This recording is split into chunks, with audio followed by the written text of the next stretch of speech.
አንቺ ራስሽ ነሽ አብ ተሰቅሏል ወይስ ነሽ አትሰቅሏል? ኦፍኮርስ በአንተ ኮንቴክስት አብ ተሰቅሏል ነው። ሶስቱ ፈጣሪዎች አብ ወልድ መንፈስ ቅዱስ አንድ ከሆኑ የተሰቀለውም አብም ተሰቅሏል ወይ አይደለ? ያንተ ጥያቄ ስንት አምላክ ነው የምታመልከው? ሶስት ሆነው ግን እንደ አንድ ነው የማመልከው። ጥያቄው ስንት አምላክ ነው የምታመልከው? አንድ አምላክ ነው የማመልከው። ያ አንድ አምላክ መስቀል ላይ ተሰቅሏል አልተሰቀለም? ከመሃሉ አንዱ ፓርት ተሰቅሏል። ስንት ፓርት አላቸው አምላኮች? ስለ አምላክ አዎ ሶስት አዎ አምላኮች አሉ። ከሶስቱ አምላክ አንድ አምላክ ነው የተሰቀለው ማለት ነው። አዎ ስለዚህ ያልተሰቀለው ሁለት አምላኮች አሉ። አዎ ይታሰብ ሶስት አምላክ አላህ ወላ ሽርኩን ቢ ዋሂድ አሐድ አላህ ሱብሓነሁ ወተዓላ አንድና ብቸኛ በሆነው አምላክ ላይ መሰረት ሶስት አምላኮች አሉ። አንዱ አምላክ ተሰቅሏል፣ ሁለቱ ተሰቅለዋል። ወይ ክርስቲያኖች ሶስት አምላክ ታመልካላችሁ ማለት ነው። ከዚህ ሶስት አምላኮች አሉ። እሺ አንዴ ማሰላ የተጸነሰው ስጋ ብቻ እንጂ መለኮት አይደለም አይደል? መለኮት ነው። መለኮት በሁሉም ቦታ ይሞላ ነው። ስለዚህ ከማርያም በያዘው ስጋ ተገለጠ ብለን እናምናለን። ስለዚህ ከማርያም የተጸነሰው ስጋ ነው ወይስ መለኮት ነው ወይስ ስጋ መለኮትን ጭምር ነው? አዎ አምላክም ሰው ማለት ስጋም መለኮትም ነው። ነገር ግን መለኮት በስጋ ተገለጠ፣ ከሷ ስጋና ነፍስን ከሷ ይዞ በስጋ ተገለጠ ማለት ነው። በማርያም ማህፀን ውስጥ ከስጋ ጋር ከተጸነሰው መለኮት ውጭ ሌላ መለኮት አለ የለም? መለኮት እኮ በሁሉም አለ። በዚያ ብቻ ተወሰነ ማለት አይደለም። እባክህ ስንት መለኮት አለ? አንድ መለኮት ነው ያለ፣ ግን በሁሉም የሞላ ነው። በዚህ ብቻ የተወሰነ መጥቶ የሚገባ የሚወጣ ምናምን ሳይሆን በሁሉም የሞላ ነው ማለት ምን ማለት ነው? በሁሉም የሞላ ነው ማለት የተወሰነ አይደለም ማለት ነው። እዛ ጋር ተገለጠ ማለት እዛኛው ጋር የለም ማለት አይደለም። በማርያም ማህፀን በስጋ ተገለጠ ማለት በሰማይና በሌሎችም በምድርም የለም ማለት አይደለም። በዛም አለ ማለት ነው። ስለዚህ በእኔ ውስጥ መለኮትም አለ ማለት ነው። በሁሉም የሞላ ስለሆነ አዎ መለኮት በሁሉም አለ። ስለዚህ በእኔ ስጋ ውስጥ መለኮት አለ፣ ተዋህዶኛል። መዋሃድም አልተዋህደም። አለና ተዋህድ እኮ ይለያያል። ታዲያ ከክርስቶስ እኔ በምንድን ነው የሚለው የተለየው? በመለኮት በእኔ አለ ወይ ስለ አለ ብለኛል። ስለዚህ እኔ አምላክ ነኝ አይደል? አልተዋህደህም። አለ እንጂ አልተዋህደህም። ከመቤታችን ግን በነሱ ስጋ ከስጋ ጋር ተዋህዷል ማለት ነው። ጥያቄዎች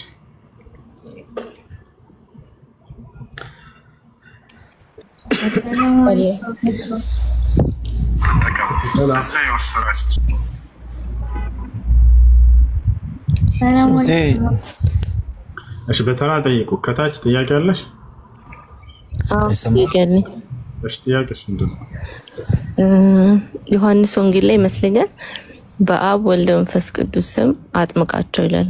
ምን ለማለት ፈልጎ ነው? ማቴዎስ ወንጌል ነው። ማቴዎስ ወንጌል። እሺ አንደኛ ምንተች ይዘላል ሰዎች አብ ወልድ መንፈስ ቅዱስ አንድ አምላክ ናቸው ይሏቸዋል። እንደዚህ አይልም ቃሉ። አብ ወልድ መንፈስ ቅዱስ አንድ አምላክ ነው የሚል ጥቅስ ከኦሪት ዘፍጥረት እስከ ራዕይ አንድ አምላክ ነው ሳይሆን ብለህ አጥምቃቸው አለ አይደል? ወደ አንዴ ተረጋጊ እባክሽ።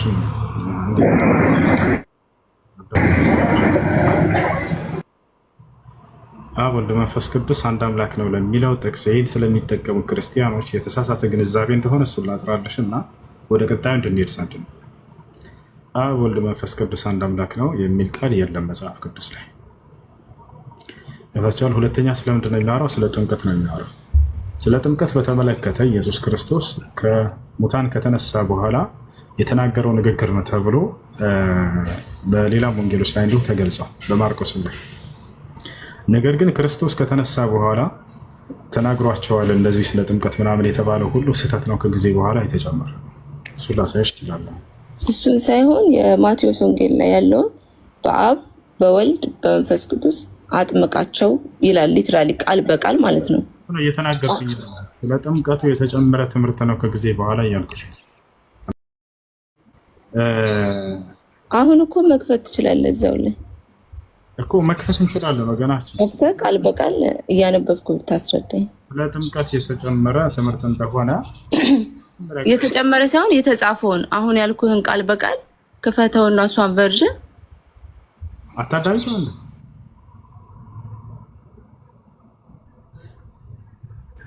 እያዳመኩ ነው። እያዳመጥሽ አይደል? የምትከራከሪ ከሆነ ማስረጃ ትጠይቃለሽ። እሺ ለምናገረው ንግግር የተጨመረ እንደሆነ እስኪ ያሳየኝ ማስረጃ ማለት ትችላለሽ። ችግር የለም። ስለ ጥምቀት የተነገረው ክርስቶስ ከሙታን ተነሳ ከተባለ በኋላ የተጨመሩ ትምህርቶች ናቸው እንዳለ። ስለዚህ ኢየሱስ ክርስቶስ እንደዚህ ስለ ጥምቀት አስተምሯል የሚባለው ነገር ስህተት ነው። ሶስተኛ ስህተት መሆኑን የሚያረጋግጥልሽ ነገር ምንድን ነው ከተባለ ሐዋርያቶች በአብ በወልድ መንፈስ ቅዱስ ስም አጥምቀዋል ወይ ብለን ስናይ ወፍ የለም። አንድም ሐዋርያ በአብ በወልድ መንፈስ ቅዱስ ስም ያጠመቀ የለም፣ ተጠመቁ ያለም የለም። ለምንድን ነው ያልጠመቁት? ዮሐንስ በዮርዳኖስ ወንዝ በአብ በመንፈስ ቅዱስ አይደል ሲያጠምቅ የነበረው? በቃ በአብ በወልድ መንፈስ ቅዱስን ያጠመቀበትን ዮሐንስን አሳየን። ከዛ በኋላ ያው ትልቁ እኔ መጽሐፍ የለኝም ልንገርህ እናውጣ። ዮሐንስ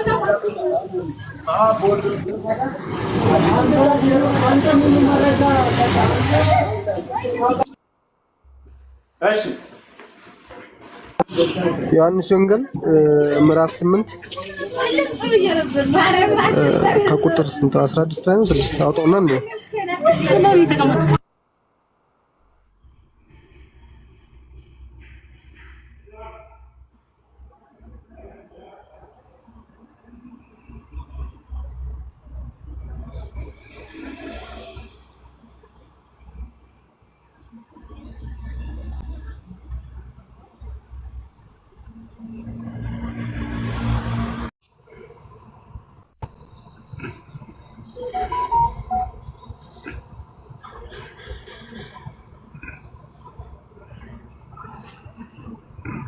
ማቴዎስ ስንት ነው ያልሽው? 11:28 አይደል? 11:28 መሰለኝ ነው። እሺ 11:28 ማቴዎስ ወንጌል ያው እና ማቴዎስ 11:28 እናንተ ደካሞች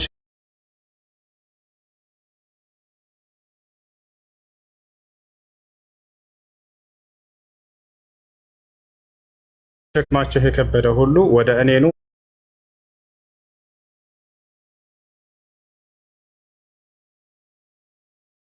ነው ብለው አስተማሯችሁ። አንደሮቻችሁ ሸወዳችሁ። ወደ ጋር ስለተጻፈ ነው የተማርነው፣ አላስተማሩ ነው። ተጻፈ አብ ወልድ መንፈስ ቅዱስ አንድ አምላክ ነው የሚል የተጻፈ ነው። በአብ ወልድ መንፈስ ቅዱስም አጥምቋቸው ከተባለ አብ ወልድ መንፈስ ቅዱስ ሂዝ ክሬተር ነው ማለት ነው። ፈጣሪ ናቸው ማለት ነው። አይደለም እንደ ፈጣሪ ናቸው። አስቡት፣ ፈጣሪ ነው ሳይሆን ፈጣሪ ናቸው። ኦፍ ኮርስ ሶስት ለአንድ እኛ ኮንሲደር ምክንያቱም እኔ የተጻፈ ነገር ነው እያነበብኩ ያለሁት ባይዘው እሱን እያየት ነው። ኮሜንት ላይ እያየት ነበር። ልጆች የተጻፈ እንዳልሆነ አረጋግጠውልታል። ኦፍ ኮርስ የተጻፈ ነው። ገልጠህ እኮ አንብበዋል እኮ አብ ወልደ መንፈስ ቅዱስ የሚባል ታሪክ የተጻፈ የለም ስትል ነበር አይደል? አብ ወልደ መንፈስ ቅዱስ የተባለ የተጻፈ ነገር እንዳለ መንፈስ ቅዱስ የሚባል ታሪክ ክርስቲያን አለ። በባዶ ድርቃት ብሉ። ያልተጻፈ ከሆነ አልተጻፈም፣ ግን ይሄ ተጽፏል። ለምን ትከራከራለህ? የተጻፈ ነገር ለምን እንዲሻር ትፈልጋለህ? ረጋ በየው ገራችሁ አይናችን እናያለን ትላልቅ ሰዎች ነው። አማርኛ ቃል እናነባለን። ባልተጻፈ አብ ወልድ መንፈስ ቅዱስ አንድ አምላክ የሚባል ካልተጻፈ አልተጻፈም። ስለዚህ ክርስቲያኖች ረጋ በይ። ይሄን በዚህ በልኩ እንረዳዋለን ማለት ሌላ ነገር እኮ ነው። ትችላላችሁ እንደሱ ማለት ግን ያልተጻፈውን ነገር ተጽፏል። ኢየሱስ ክርስቶስ ያልተጻፈውን ግን ተጽፏል ብሎ መናገር በመጽሐፋቸው ላይ መዋሸት ነው። ይሄ የተጻፈውን መካድ ደግሞ እሱም ከባድ ነገር ነው። እንደሱ ከሆነ አብ ወልድ መንፈስ ቅዱስ አንድ አምላክ ናቸው የሚለው ቃል እዚያ ላይ ተጽፏል አልተጻፈም? በአብ ወልድ መንፈስ ቅዱስ ስም አጥምቋቸው ማለት እንግዲህ ምን ማለት ነው? እስቲ አብራራልኝ። በአብ ወልድ መንፈስ ቅዱስ ስም አጥምቋቸው፣ በክርስቶስ ስም አጥምቋቸው ማለት ምን ማለት ነው? አንድ ጥያቄውን የጠየቁትን ድገሚ። ምን ነበር ያልኩት? ድገሚ እስኪ።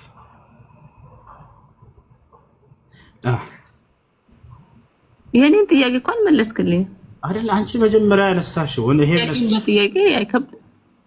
አብ ወልድ መንፈስ ቅዱስ አንድ አምላክ ናቸው የሚል ቃል ተጽፏል እዚያ ላይ ወንስ አልተጻፈም? አንድ አምላክ መሆናቸውን ጀነራላይዝ አድርጎ በክርስቶስ ስም አጥምቀ ብሎ ጽፏል። እንዲሁም አንድ አደረጋቸውና እዚህ ጋር አብ ወልድ መንፈስ ቅዱስ የሚለውን እዛ ጋር ደግሞ በክርስቶስ ስም ብሎ አንድ አደረጋቸው። ጥያቄውን ድገሚልኝ ያልኩትን ምንድን ነው ያልኩት? አብ ወልድ መንፈስ ቅዱስ አንድ ናቸው አላልኩም። አያቸው አይደል? አውቃ መረዳት ራሱ ትፈልግ ምን እንዳልኩኝ ታውቃለች፣ ግን መልስ እንደሌለው ስለምታውቅ ያላልኩት መልስ እንደሌለው አይደለም። እዚህ ጋር ኤክስፕሌን አደረገልህ። እዚህ ጋር ጀነራላይዝ አድርጎ ደግሞ በክርስቶስ ስም አጥምቋቸው ብሎ ደግሞ ነገረክ። ለምን ዲናይ ማድረግ አስፈለገ? የተጻፈን ነገር መካድ ለምን አስፈለገ? ጥያቄውን ድገሚልኝ የጠየቅኩትን። አብ ወልድ መንፈስ ቅዱስ አንድ ናቸው የሚል የታለ አልከኝ። ልድገሞሽ አብ ወልድ መንፈስ ቅዱስ አንድ አምላክ ናቸው የሚል አለ መጽሐፍ ቅዱስ ላይ ወይስ አለ? እሺ ክርስቲያን ልጅ አለ እዚህ ቦታ ላይ የለም አይደል? በህረት አለ። እኛው መልስ እኮ ሁለተኛው ላይ የመለስከው መልስ እኮ መልስ ነው። በቃ በፈጣሪ አውቃችሁ ነው። በአብ ወልድ መንፈስ ቅዱስ ስም አጥምቋቸው አለ። ቀጠልና ደግሞ በክርስቶስ ስም አጥምቋቸው አለ። ዳት ሚንስ አብ ወልድ መንፈስ ቅዱስ ኢዝ ኢኳል ቱ ክርስቶስ ምንድነው? መጽሐፍ ቅዱስ ላይ አብ ወልድ መንፈስ ቅዱስ አንድ አምላክ ናቸው የሚል ጥቅስ አለ ወይንስ የለም ነው? ቃል በቃል ነው የፈለከው? ወርድ ባይ ወርድ? አዎ ቃል በቃል የለም። ምክንያቱም ኢየሱስ ክርስቶስ ምድር ላይ ሲመጣ ቃሉን ሊተገብር ነው የመጣው። ገባ? ሊተገብር ነው የመጣው ቃሉን በቃ ባለ በማለት መለሽ በቃ ነው ሰግዳ አሁን ማውራት ትችላለሽ። ኖ እንደዚህ እኮ ክርክር አይደለም። you are trying ቃል በቃል አይደለም። አብራራለን። እዚህ ጋር ደግሞ ዲፋይን አድርጎ እዚህ ኮልቱ ክርስቶስ አለ። አብ ወልድ መንፈስ ቅዱስ አጥምቋቸው፣ በክርስቶስ ስም አጥምቋቸው። ጨረሽ። ሌላ ክርስቲያን ያወራ መለሽ ግን ስለዚህ አብ ወልድ መንፈስ ቅዱስ አንድ አምላክ ናቸው የሚል ጥቅስ የለም መጽሐፍ ቅዱስ ላይ። እንግዲህ አሻዶ መጽሐፋቸው ነው በጣም አልዋሸንም። የለም ተናመንሻል። ቀጣይ ሌላ ክርስቲያን ካለ መቀጠል ይችላል። ስለ መሐመድ አንድ ጥያቄ አለ። ስለ አምላክ እየተወራ ስለ ነብይ ወይስ ነብይ መሆኑን ኢየሱስ ክርስቶስ አመንሽ ማለት ነው? ኢየሱስ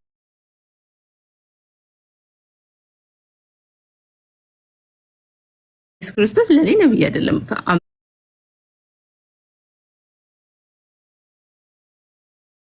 አምላክ ነው ብዬ ነው የማስበው። ምክንያቱም የተለያየ ፓርቱ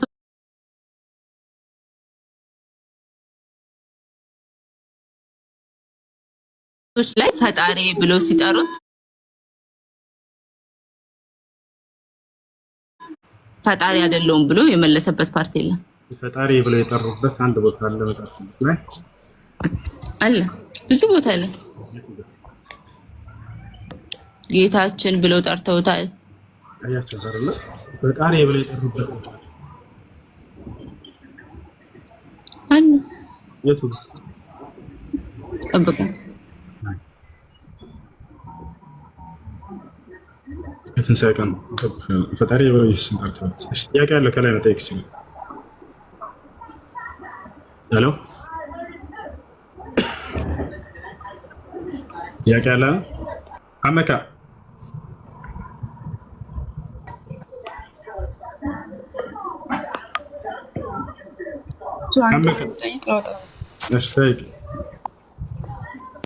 እሺ እኛ አካባቢ ማለት ነው የሆነ በቃ የሽርክ እንትን በጣም ይበዛል በል እና በቃ ያኔ ሽርክ አለ እኛ አካባቢ እና የሆነ በአመት ሁለት የሚከበር የሆነ ወጪ የሚወጣበት ነገር አለ።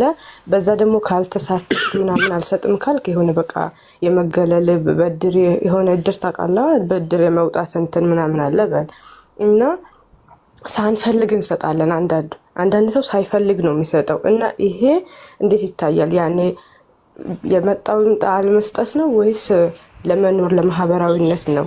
ሁለተኛ ጥያቄ ደግሞ አንድ ሰው ቢሰርቅ ወይም ደግሞ ብድር ተበድሮ ያ ሰው ባያገኘው ብሩ የት ሽርክ ቦታ ከሆነ እዚያ ቦታ ላይ አትገኝም።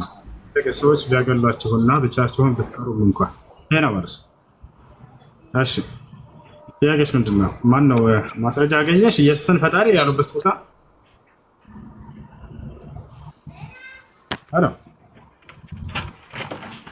ምን ታደርጋለሽ? ዮሐንስ ወንጌል 20:28 ላይ ፈጣሪ ብለውታል። እዚያ ላይ አንብብና እንግዲህ ያው ዮሐንስ ወንጌል 20:28 ላይ ኢየሱስን ፈጣሪ ብለውታል ወይ? እዛ ቦታ ላይ ማይ ሎርድ ኤንድ ማይ ሴቪየር ብሎታል። ፈጣሪና አዳኝ ፈጣሪ የሚል የለም እዚያ ቦታ ላይ አለ ይላል። ፈጣሪ ጌታችንና አዳኛችን ብሎ ጠርቶታል ዮሐንስ ወንጌል ላይ። እባክሽ ፈጣሪ የሚል ቃል የለም መጽሐፍ ቅዱስ ላይ ካለ አሳይ።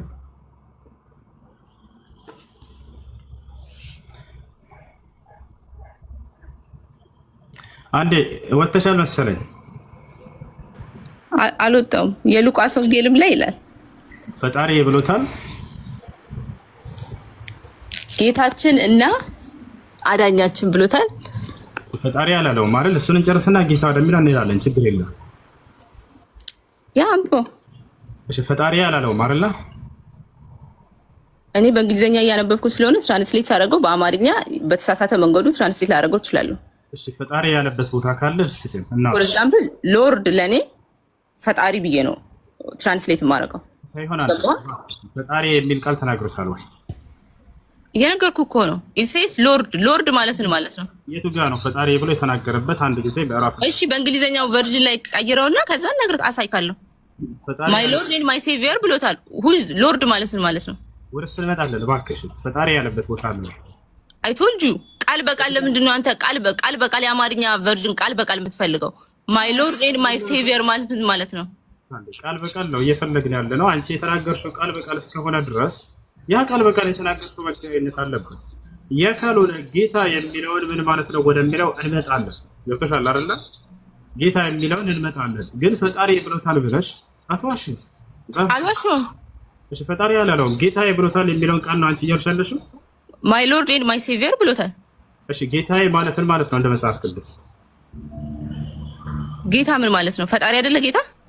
እሺ ጌታ የሚለው የክርስቶስ የጌትነት አንደኛ መለኮታዊ ጌትነት አለ። በመደረግና በሹመት በስልጣን የሚገኝ ጌትነት አለ። የክርስቶስ ጌትነት በመደረግ ያገኘው የስልጣን ጌትነት እንጂ ሌላ ለምን አለው? ሌሎቹ ከዚህ በፊት የነበሩት መሲዎች ጌታዬ ተብለው ነበረ። ፎር ኤግዛምፕል ልጄ ብሎ እግዚአብሔር ጠርቷቸው ያውቃል? እሱን መጣለን። ችግር የለውም። አንዴ ጌታ የሚለውን እንጨርስ። እሺ የክርስቶስ ጌትነት በመደረግ የተገኘ ጌትነት ልክ ዮሴፍ በመደረግ ጌትነቱን እንዳገኘ ማስረጃ ላሳይ። ኦኬ፣ በመደረግ መሆኑ ማስረጃ አሳይ። በመደረግ የመጣ ጌትነት ነው ብለህ ዲፋይን ያደረግከው ለምን እንዳልከው አሳይ። እኔ አይደለሁም የምለው ቃል በቃል ነው ለምናገረው ማሳይ። ኦኬ፣ በመደረግ የመጣ ኮንቴክስቹዋሊ ማብራራት አትችልም። ቃል በቃል እዛ ላይ ችግር የለም።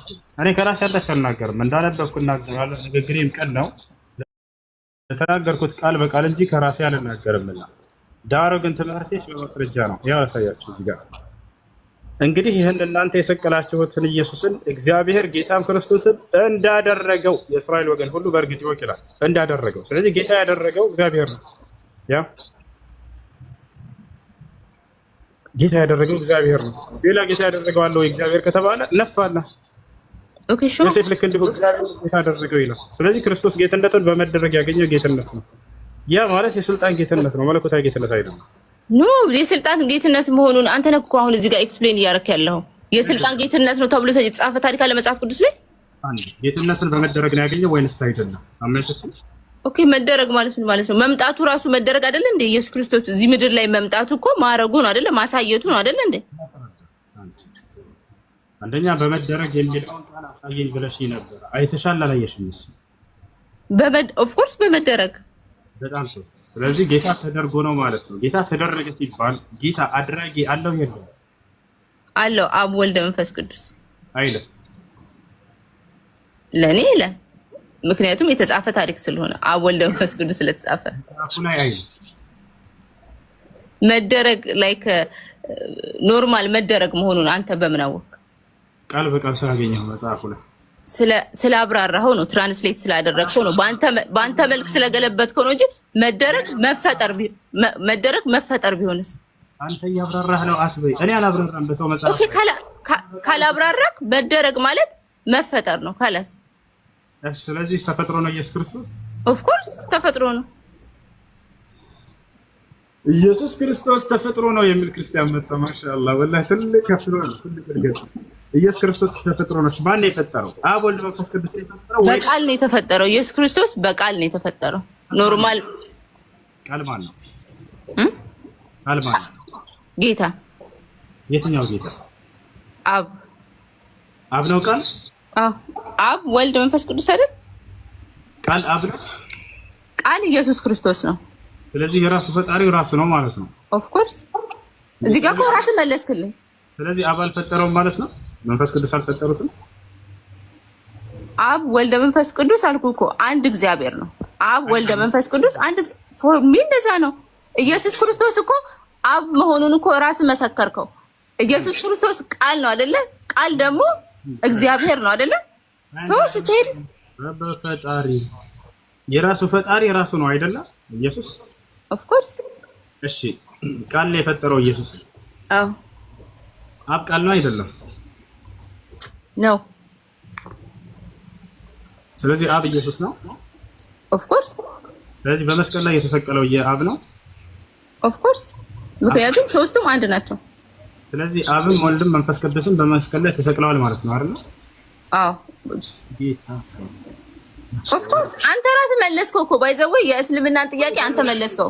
ኢየሱስ ክርስቶስ ቃል ነው።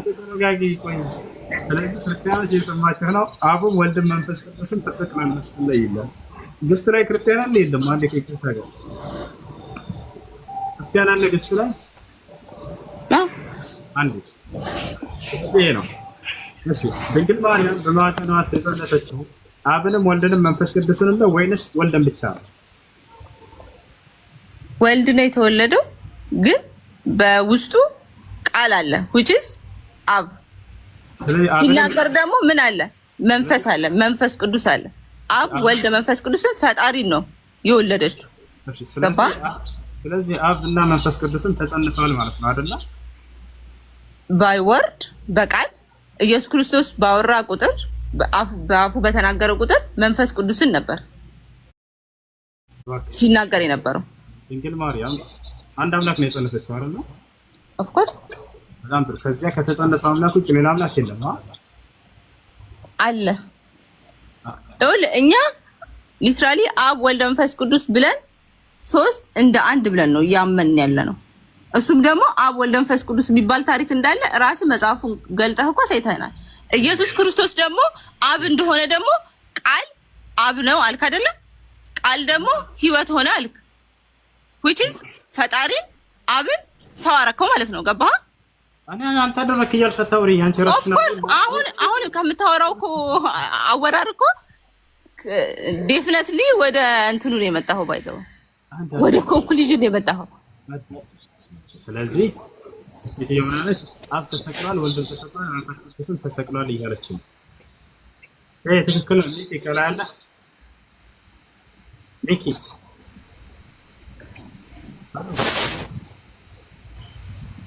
ሚኪ አለ። እሺ ክርስቲያን የለም መሰለኝ። እሺ ለማንኛውም ስንት አምላክ አለ ስላት ጊዜ ያው ትክክል አይደለችም ያለ ነው። እሺ ለማንኛውም እሷን የራሷን እምነት እሺ ስንት አምላክ አለ?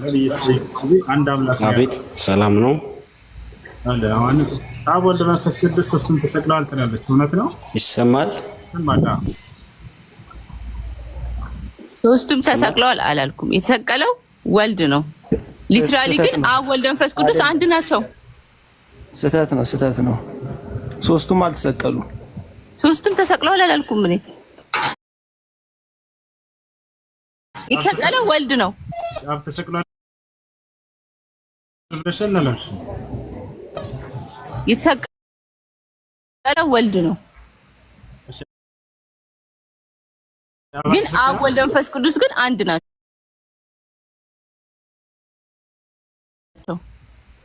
ቲፒካል ቃል በቃል ተረጉመው አለው ካልክ አንተ ፈጣሪ ሶስት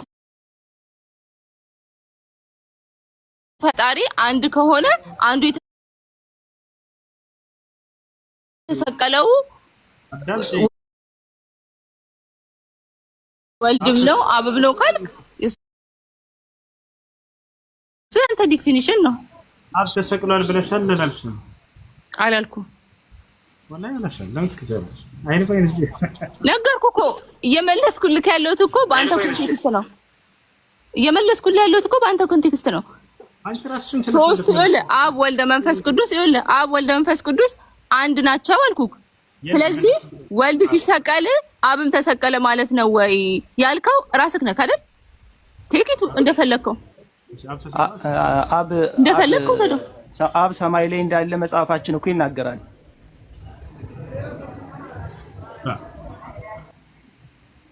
ስለዚህ አብ አልተሰቀለም። አንተ ነህ እኮ ወደ አብ ተሰቅሏል የመጣኸው። አንቺ ራስሽ ነሽ አብ ተሰቅሏል ወይ ስለሽ ተሰቅሏል? ኦፍ ኮርስ በአንተ ኮንቴክስት አብ ተሰቅሏል ነው። ሶስቱ ፈጣሪዎች አብ ወልድ መንፈስ ቅዱስ አንድ ከሆኑ የተሰቀለውም አብም ተሰቅሏል ወይ አይደለ? ያንተ ጥያቄ ስንት አምላክ ነው የምታመልከው? ሶስት ሆነው ግን እንደ አንድ ነው የማመልከው። ጥያቄው ስንት አምላክ ነው የምታመልከው? አንድ አምላክ ነው የማመልከው። ያ አንድ አምላክ መስቀል ላይ ተሰቅሏል አልተሰቀለም? ከመሃሉ አንዱ ፓርት ተሰቅሏል። ስንት ፓርት አላቸው አምላኮች? ስለ አምላክ አዎ ሶስት አምላኮች አሉ። ከሶስቱ አምላክ አንዱ አምላክ ነው የተሰቀለው ማለት ነው። እና እዚህ ያልተሰቀለው ሁለት አምላኮች አሉ። ጌታ ሶስት አምላክ አላህ هذا شرك بواحد الأحد الله سبحانه وتعالى عندنا ብቸኛ በሆነው አምላክ ላይ ማጋራት ሶስት አምላኮች አሉ። አንዱ አምላክ ተሰቅሏል፣ ሁለቱ ያልተሰቀሉ አሉ። ወይ ክርስቲያኖች ሶስት አምላክ ካላችሁ ማሻአላ ከዚህ ደስ ላይ ሶስት አምላኮች ናቸው። እሺ ማን ነው ክርስቲያን ካለ ከላይ ሊታሰብ ማውራት ይችላል። ሰላም አቤት አሉ። እሺ ስንት አምላክ አለ ብለህ ነው የምታምነው? ምንድን አንድ አምላክ። እሺ ያ አንድ አምላክ በመስቀል ላይ ተሰቅሏል አልተሰቀለም? በተለየ አካሉ ወልድ ተሰቅሏል። በተለየ አካሉ አንድ አምላክ በሶስት አካል ብለን ስለምናምን በተለየ አካሉ ነው የተሰቀለው። እሺ አንድ አምላክ በስንት አካል አለ ወደሚለው እንመጣለን። አሁን ግን ስለ አምላክ ነው፣ ስለ መለኮት ነው ጥያቄ። ስንት አምላክ አለ ብዬ ስጠይቅህ ጊዜ ሶስት አካል አለ ብሎ መመለስ ስለ አካል አይደለም ጥያቄ። ስንት አምላክ አለ ብዬ ስጠይቅህ አንድ አምላክ ብለህ እንደመለስከው ያ አንድ አምላክ በመስቀል ላይ ተሰቅሏል ወይ ነው ጥያቄ እኮ። ሶስት አካል የሚለው ጋር የመጣውልህ ሰው የሆነው በአንደኛው በተለየው አካሉ ስለሆነ የተሰቀለውም በተለየ አካሉ ነው ማለት ነው።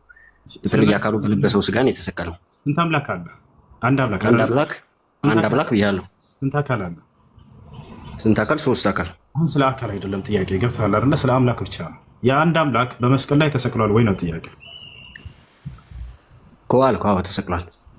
የአንድ አምላክ ተሰቅሏል? አዎ አምላክ ተሰቅሏል። በጣም ጥሩ። አምላክ ተሰቅሏል። አምላክ ሞቷል አይደለ? ስለ ኃጢአትህ። አዎ ያልሞተ ያልተሰቀለ አምላክ አለ የለም? እኮ አንድ አምላክ ነው ያለ። ያልሞተ አምላክ ያልተሰቀለ አምላክ አለ የለም? የለም። በጣም ጥሩ። አብ ተሰቅሏል አልተሰቀለም? እኮ በተለየ አካሉ ነው አልኩ እኮ። አብ ወልድ የተሰቀለው በተለየ አካሉ ነው። አብ ተሰቅሏል አልተሰቀለም? እንዴ አብ የራሱ የሆነ አካል አለው። አብ አልተሰቀለም። ስለዚህ ያልተሰቀለ አምላክ አለ ማለት ነው። የተሰቀለ አምላክ አለታች እኮ አንዴ እዚህ ጋር ወልድም እኮ ተሰቅሏል ማለት ተገለጠ። እዚህ እኮ በስጋ በተገለጠበት ስጋ ነው እንጂ የተሰቀለ እኮ እንዳለ ወልድ ሁሉ መለኮት ተሟጦ ሁሉ እኮ ስጋ ለብሷል ማለት እኮ አይደለም። እሺ ምን ያክል ነው መለኮት የተዋህደው? ወልድ ሙሉ አይደለም? ይህን ያህል የሚባል አይደለም። መለኮት ግን በሁሉም ቦታ ስላለ እዛ ላይ መገለጥ ነው፣ በስጋው መገለጥ ነው የሚባለው እንጂ ጠቅሎ መጥቶ በማርያም ማህፀን ገብቷል ማለት አንችልም። ስለዚህ በማርያም ላይ ማህፀን ላይ የተጸነሰው ስጋ ብቻ እንጂ መለኮት አይደለም አይደለ? መለኮት ነው። መለኮት በሁሉም ቦታ የሞላ ነው። ስለዚህ ከማርያም በያዘው ስጋ ተገለጠ ብለን እናምናለን። ስለዚህ ከማርያም የተጸነሰው ስጋ ነው ወይንስ መለኮት ነው ወይንስ ስጋ መለኮትን ጭምር ነው? አዎ አምላክም ሰው ማለት ስጋም መለኮትም ነው። ነገር ግን መለኮት በስጋ ተገለጠ፣ ከሷ ስጋና ነፍስን ከሷ ይዞ በስጋ ተገለጠ ማለት ነው። በማርያም ማህፀን ውስጥ ከስጋው ጋር ከተጸነሰው መለኮት ውጭ ሌላ መለኮት አለ የለም? መለኮት እኮ በሁሉም አለ። በዚያ ብቻ ተወሰነ ማለት አይደለም። እባክህ ስንት መለኮት አለ? አንድ መለኮት ነው ያለ፣ ግን በሁሉም የሞላ ነው። በዚህ ብቻ የተወሰነ መጥቶ የሚገባ የሚወጣ ምናምን ሳይሆን በሁሉም የሞላ ነው ማለት ምን ማለት ነው? በሁሉም የሞላ ነው ማለት የተወሰነ አይደለም ማለት ነው። እዛ ጋር ተገለጠ ማለት እዛኛው ጋር የለም ማለት አይደለም። በማርያም ማህፀን በስጋ ተገለጠ ማለት በሰማይና በሌሎችም በምድርም የለም ማለት አይደለም። በዛም አለ ማለት ነው። ስለዚህ በእኔ ውስጥ መለኮትም አለ ማለት ነው፣ በሁሉም የሞላ ስለሆነ። አዎ መለኮት በሁሉም አለ። ስለዚህ በእኔ ስጋ ውስጥም መለኮት አለ፣ ተዋህዶኛል። እንዴ መዋሃድም አልተዋህደም። አለና ተዋህድ እኮ ይለያያል። ታዲያ ከክርስቶስ በምንድን ነው የተለየው? በመለኮት በእኔ አለ ወይ ስለ አለ ብለኸኛል። ስለዚህ እኔ አምላክ ነኝ አይደለም? አልተዋሃደህም፣ አለ እንጂ አልተዋሃደህም። ከእመቤታችን ግን በነሰው ስጋ ከስጋ ጋር ተዋህዷል ማለት ነው። ተገልጦበታል። በአንተ አልተገለጠብህም ነው። አንድ በክርስቶስ ስጋ ውስጥ መለኮት አለ፣ በእኔ ስጋ ውስጥ መለኮት አለ ወይንስ የለም? በአንተ ስጋ ውስጥ ለምን የሚለው ይወስነዋል። አሁን በሰማይም በምድርም አለ ብንልም በማርያም ማህፀን ውስጥ ያለው ለተዋህዶ ነው። ተዋህዶ ሰው ለመሆን ነው ያለበት ዓላማ ይለያያል ማለት ነው። በእንስሳት ላይም አለ። ነገር ግን አንድ አዳምጥ። ተዋህዶ የሚል ቃል መጽሐፍ ቅዱስ ላይ አለ? ያው በስጋ መገለጥ ማለት ተዋህዶ ማለት ነው አይደል? ተዋህዶ የሚል ቃል የለም መጽሐፉ ላይ።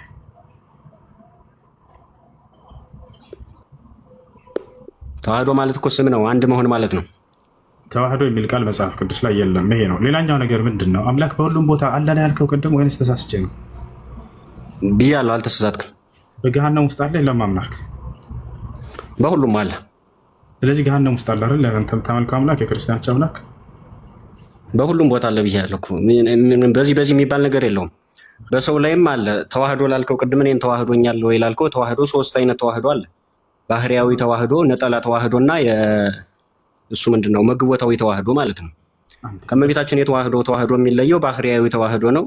በእንስሳትም በሌሎችም ላይ ያለው ደግሞ መግቦታዊ ተዋህዶ ለመመገብ አለ ማለት ነው። በሌሎች ተዋህዶ ከሚለው ቃል ስንነሳ ከመሰረቱ መጽሐፍ ቅዱስ ላይ የለም።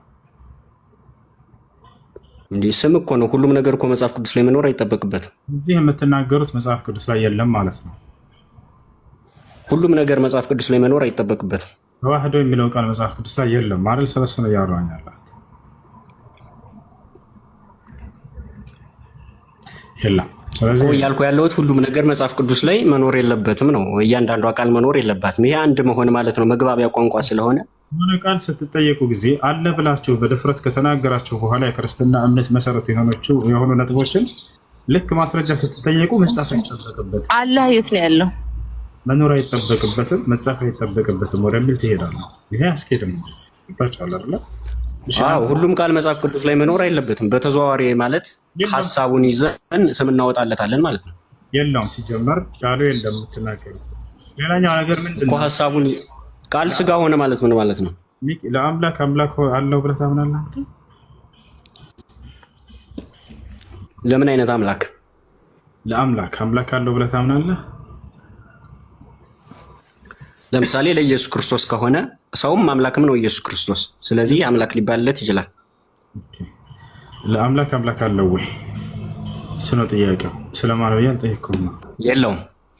ለአምላክ አምላክ የለውም። እሺ ኢየሱስ ክርስቶስ አምላክ አለው የለውም? ኢየሱስ ክርስቶስ አምላክ ብቻ አይደለም፣ አምላክም ሰውም ነው። የት ጋ ነው አምላክም ሰውም ነው ብሎ የተናገረው ኢየሱስ? ኢየሱስ ክርስቶስ ሰውም አምላክም ተብሎ ተገልጿል። ኢየሱስ ክርስቶስ ስለ ራሱ ሲናገር እኔ ሰውም አምላክም ነኝ ብሏል ወይ?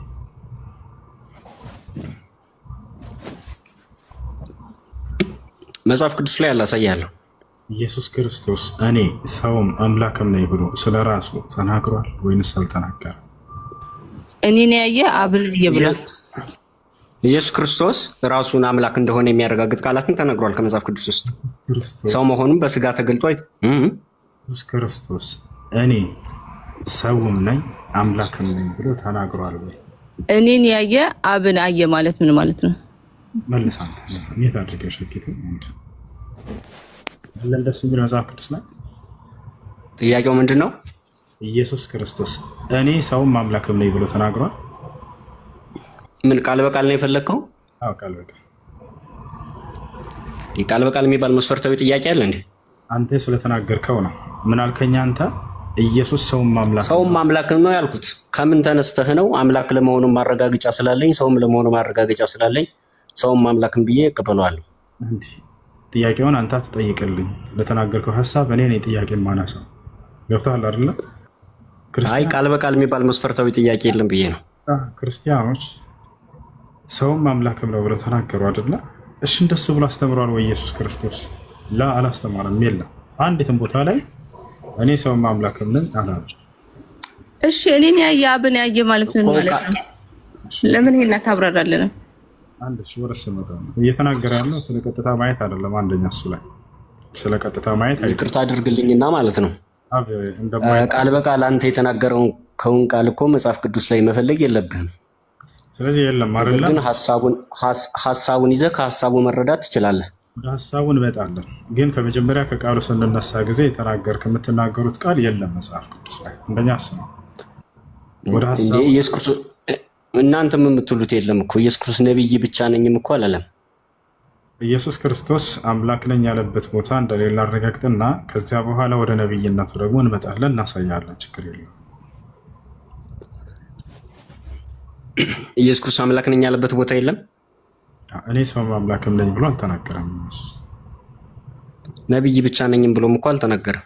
እሱ እንመጣለን አልኩህ። መጀመሪያ አምላክ እንዳልሆነ አረጋግጥና ወደሱ ቀጣይ ትጠይቀናለህ። እንዴ አይደለም እኮ እያልኩ አይደለም። ቃል በቃል የለም። ከሐሳቡ ተነስተን ግን ኢየሱስ ክርስቶስ አምላክ ነኝ ያለበትን ላሳይ እችላለሁ እያልኩ ነው።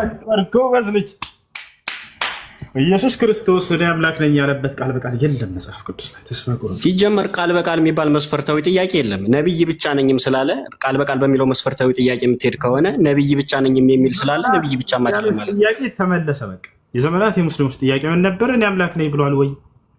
አዎ ብሏል እያሉ ፖለቲካ አትስራ። 14:9 ላይ ከፈተ ለምን አታይም? እኔ በፈጣሪ ኢየሱስ ክርስቶስ እኔ አምላክ ነኝ ብሏል የሚለው ጉዳይ ውሃ በላው። በቃ አላለም። እኔ ሰው ነኝ ብሏል አላለም። ቆይ እንዴ ተረጋጊ። ላሳይህ እያልኩ እኮ ነው። ሐሳቡን እኮ ላሳይህ እያልኩ ነው። ቀጥታ ቃል በቃል እኔ ሰው ነኝ ብሏል አላለም ኢየሱስ? ቃል በቃል እኔ አንተ ልጠይቅህ ነብይ ብቻ ነኝ ብሏል ቃል በቃል? ወደ እሱ እንመጣለን። አምላክና ሰው የሚለውን ያነሳውን አርእስትን ጨርስና ወደ ነብይነቱ እንመጣለን። እኔ ሰው ነኝ ብሎ ተናግሯል። ቃል በቃል ተብሎ አይጠየቅም። ሲጀምር አንተ እንደዚህ ብለህ የምትጠይቅ ሰው አይደለም። ጥያቄውን እንዴት መጠየቅ እንዳለብን የምታስተምረን እባክህን። አንዴ ኢየሱስ ክርስቶስ እኔ ሰው ነኝ ብሏል አላለም? ሁሉም ነገር መጽሐፍ ቅዱስ ላይ ቃል በቃል እንዲኖር መጠበቅ የለብንም። እንደዛ ከሆነማ የመጽሐፍ ቅዱስ ጸሐፊዎች እኛ ልንሆን ነው። እኔ የምናገረው ቃል በቃል አለ። ኢየሱስ ክርስቶስ እኔ ሰው ነኝ ብሏል አላለም?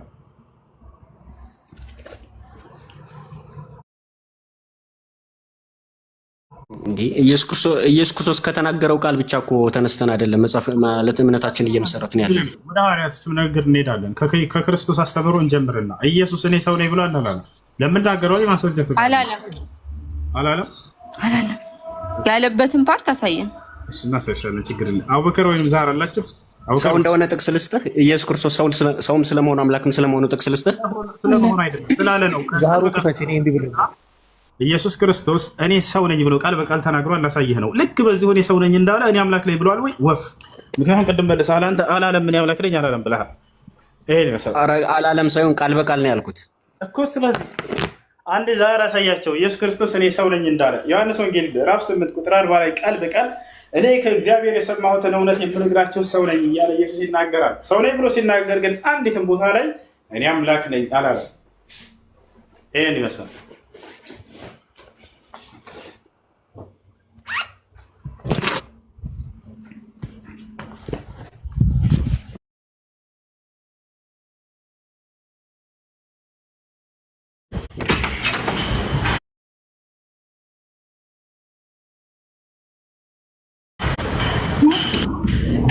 ያውና ኢየሱስ እኔ ከእግዚአብሔር የሰማሁትን እውነት የምነግራችሁ ሰው ነኝ ይላል። እኔ ያለበት ቦታ የለም። ፊተኛውና ኋለኛውን ሲል ምን ማለት ይመስላል? ዛሬ ቀጣይ እንዴ አዛር አድርጌ ማለት እሺ። መርሐባ ኢየሱስ ክርስቶስ እኔ ፊተኛውና ኋለኛውን ሲል ምን ማለቱ ይመስልሻል? ፊተኛውና ኋለኛው ማለት የሙታን በኩር ነው። ፊተኞችና ኋለኞች ብዙ ሰው ነው የተባለው፣ ኢየሱስ ክርስቶስ ብቻ አይደለም። ፊተኛና ኋለኛ ማለት መጀመሪያ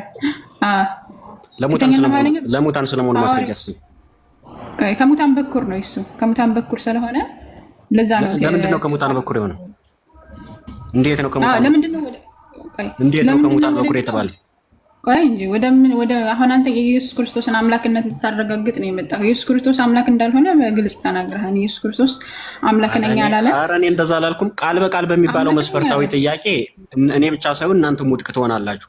ምክንያቱም ቃል በቃል ከሆነ ኢየሱስ ክርስቶስ ቁርአንንም መጽሐፍ ቅዱስንም ተጠቅማችሁ ኢየሱስ ክርስቶስ እኔ ነብይ ብቻ ነኝ ያለበትን ቃል እንድታመጡ እፈልጋለሁ ማለት ነው። እሺ ወንድማችን ሲጀመር ኢየሱስ ክርስቶስ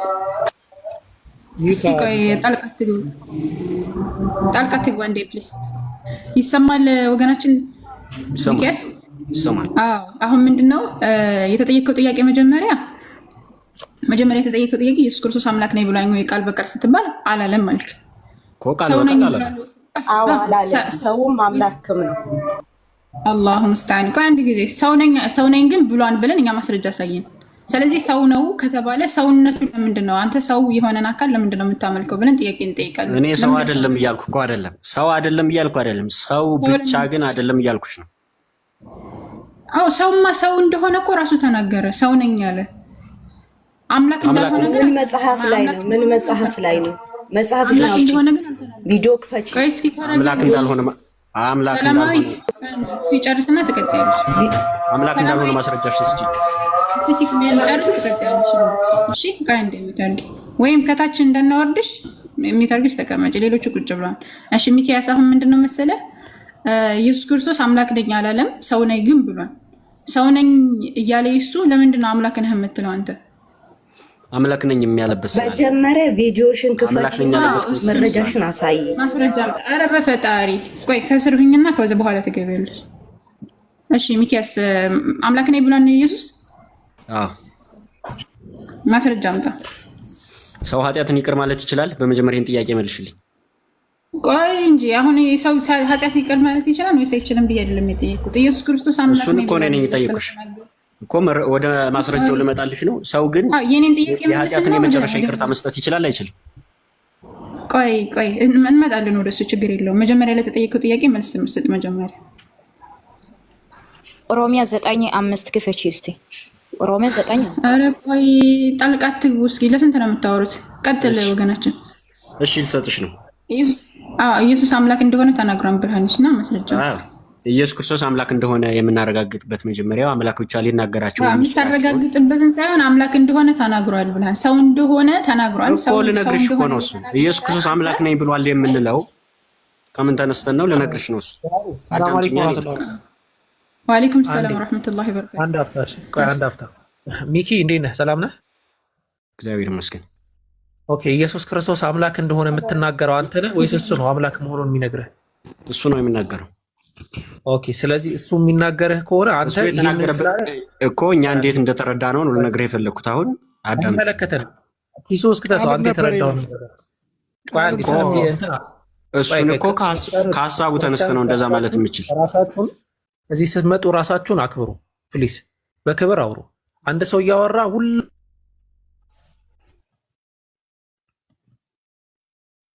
በስነ ስርዓት አንድ ሰው ካወራ በኋላ ከአንድ ሰው ጋር እንቀጥላለን። አንድ ሰው ካወራ በኋላ ከአንድ ሰው ጋር ይቀጥላል እና አትደራረቡ ከይቅርታ ጋር። ስለዚህ ሚኪ አሁን ምንድነው የምትለው? ክትጨርሳላችሁ ከእሷ ጋር አንተ የምታመጣው እኛ የተረዳነው እንዲህ ነው ካልክ፣ እኔ ደግሞ ኢየሱስ ሰይጣን ስለሆነ ነው ይህንን እንደዚህ የተናገረው ሰይጣን ስለሆነ ነው ብዬ ልረዳ እችላለሁ። አንዳንዱ ደግሞ ይመጣና አይ ምዕራፍ 10 ቁጥር 30 ኦሊጅ ሰዎችን መጠየቃቸው አብ ስለሆነ ነው ይለዋል።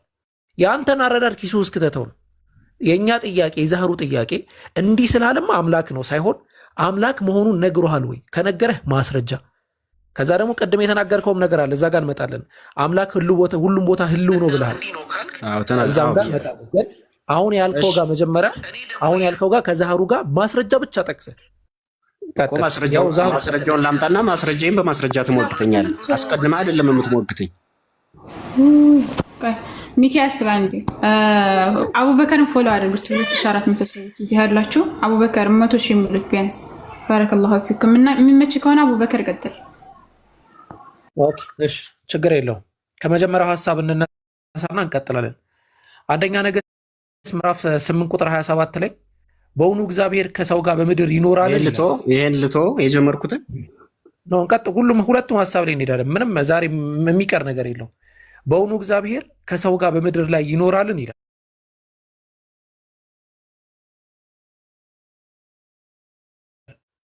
ጥያቄው ላንተ ነው። እግዚአብሔር ከሰው ጋር በምድር ይኖራል አይኖርም? ይኖራል። ኦኬ አንደኛ ነገሥት ምዕራፍ 8 ቁጥር 27 ክፈት። መክፈት አልችልም፣ አንብብልኝ። ኦኬ እግዚአብሔር ከሰው ጋር በምድር አይኖርም ይላል። አንደኛ ነገሥት ምዕራፍ 8 ቁጥር 27 ቀጥታ ነው። እንደዛ ነው የተረዳኸው አንተ? እንደማይኖር ነው የተረዳኸው? የተረዳኸው አይደለም፣ ጥቅሱ እንደዛ ይላል እኮ። ጥቅሱ እንደ ሰው ማለት አንደኛ በምድር ብቻ በቃ የለም። ቆይ ሁለተኛ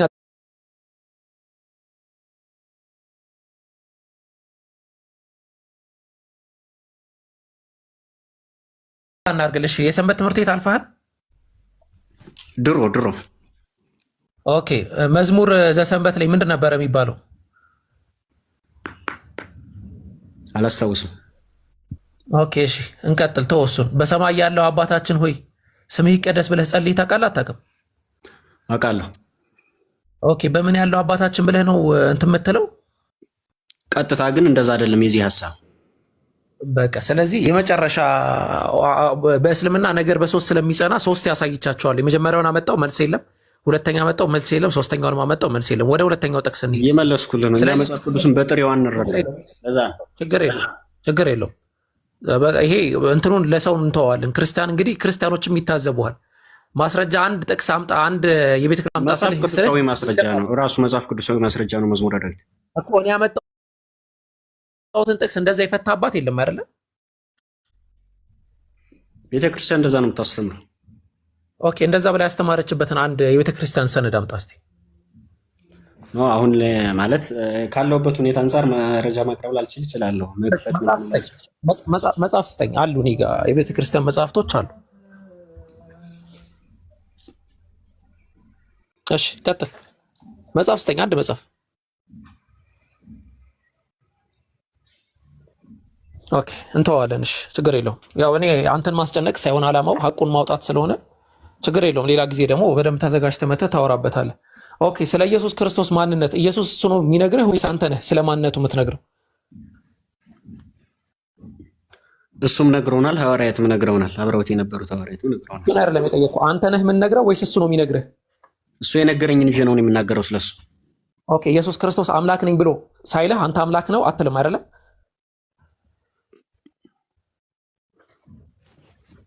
አልልም። ኦኬ ስለዚህ ኢየሱስ አምላክ ነኝ ማለት አለበት አንተ አምላክ ነው ለማለት። አዎ ቃል በቃል ግን አይደለም። እሺ ሐዋርያት ተሳሳች ናቸው አይደለም? ማለት አልገባኝም። ሐዋርያት ፐርሰናል ነው እያወራ ያለው ወይስ ስላስተምሯቸው?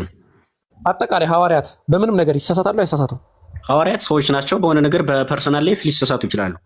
በአስተምሯቸው ግን ስህተት አይደለም፣ አይሳሳቱም በአስተምሮ። ኦኬ የእምነት ጉድለትና የአስተምሮት ጉድለት የለባቸውም ሐዋርያት ማለት? የእምነት ጉድለትና የአስተምሮ ጉድለት ይሄንን ባይዘው መንደርደሪያ ነው ማስቀመጠው። ያዙ በደንብ። መጀመሪያ ኢየሱስ አምላክ ነኝ ካላለ አልቀበልም ብሏል። ሁለተኛ ደግሞ ሐዋርያት ተሳስተዋል አልተሳሳቱም ስለው ፐርሰናል ላይፋቸው ሊሳሳቱ ይችላሉ አለ። በአስተምሮታቸውስ ሊሳሳቱ ይችላሉ አይችሉም? ባስተማሩት ትምህርት እኮ እምነትና አስተምሮ እኮ የተለያየ ነገር ነው። እምነት ማለት በልባቸው የእምነት ጉድለት የለባቸውም። ከአምላክ ጋር በነበራቸው የእምነት ጉድለት የለባቸውም ሐዋርያት። የእምነት ጉድለት እኮ ይሄ እኮ ከፐርሰናል ላይፍ ጋር የሚገናኝ ነገር ነው እኮ። እንደማንኛውም ሰው ናቸውና ማለት የእምነት ጉድለት አለባቸው አይደል? የተለየ ነገር ሊኖርባቸው ይችላል። የእምነት ጉድለት አለባቸው። መንፈስ ቅዱስን እስከሚቀበሉ ድረስ ሲጀምር ሙሉአን አልነበሩም። ሙሉ ሰዎች አልነበሩም። ከተቀበሉ በኋላ ተሳሳቱ ነበረ፣ ፍሩሃን ነበሩ፣ ይፈሩ ነበረ። ከተቀበሉ በኋላስ እኮ ከዛ በኋላ ባስተምሯቸው ስህተት የለባቸውም ብያለሁ። ከተቀበሉ በኋላ በእምነታቸው ስህተት አለባቸው የላቸውም? እምነታቸው ስትል ምኑን ነው ማለት? ምንን በሚያማክል እምነት ነው እየጠየቅኛል? አጠቃላይ ከአምላክ ጋር በተገናኘ ነገር ጉድለት አለባቸው የለባቸው? ከአስተምሮ ጋር የተያያዘ እምነት ከሆነ የለባቸውም። ኦኬ በጣም ጥሩ። እሺ ጴጥሮስ ኢየሱስ ክርስቶስ በተናገረው አስተምሮ መሰረት ማለት ነው። ጴጥሮስ የእምነት ጉድለት አለብህ ብሎታል አላለውም? ትጠራጠራለህ ብሎታል አላለውም? ኢየሱስ ክርስቶስ እኮ ከአስተምሮ አንጻር እኮ አይደለም የተነገረው እኮ ከአስተምሮ እምነት አንጻር ሳይሆን ከአምላክ ጋር ችግር አለበት ብቻ አይደለም እኮ እንደ ግላዊ እምነቱ ሰው እንደመሆኑ ሊጠራጠር ይችላል። ከአይምሮ በላይ በሆነ በሚያደርገው ታምር ሰው እንደመሆኑ በባህር ላይ ሲራመድ አይቶ ለምሳሌ ተጠራጥሯል። እሺ ሐዋርያቶች ተጠራጣሪ ናቸው። ይህንን ያነሳሁት እንደ ቀልድ አይደለም። አሁን እንግባና ከኢየሱስ ክርስቶስ አስተምሮ ኢየሱስ አምላክ ነኝ ያለበትን ጥቅስ አምጣና አሳይ። ኢየሱስ ክርስቶስ አምላክ ነኝ ያለው እንዴት ነው? ለአምላክ ብቻ ሊነገሩ የሚችሉ ቃላትን ለራሱ በመናገሩ አምላክ ነኝ ብሏል እንላለን። አምላክ ብቻ ሊናገራቸው የሚችለውን አላሁ አክበር በሉ። ወላሂ አለቀ። እኔ ላለው ነው የሚለው። አንተ የምትለውን አይመለከትም። እኔ ላለው እያልኩ አይደለም እኮ። ቀጣይ እኮ ማስረጃውን ላቀርብልህ። ተረጋጋ እንጂ አስጨርስ። ሰግጠህ አንዴ እኮ እኔ ላቅርብልህ። እሱ ጋር ካሁን መረጃውን ከፈለክ ሌላ ሰው ይቀጥላል። ሌላ ሰው ይቀጥል። ሚኪ ማታ ከሆነ መረጃ ከፈለክ ሌሎቻችን እንናገር። እሱ ላይ ይችላል። ሰው እኮ ሙሉ አይደለም። እሺ ይቅርታ በቃ ቤኪ እንትና ሚኪ ሚውት አድርግ በቃ። እሺ ሰግጠህ ፈምስ ሚውትን አንሳ አንተ። እሺ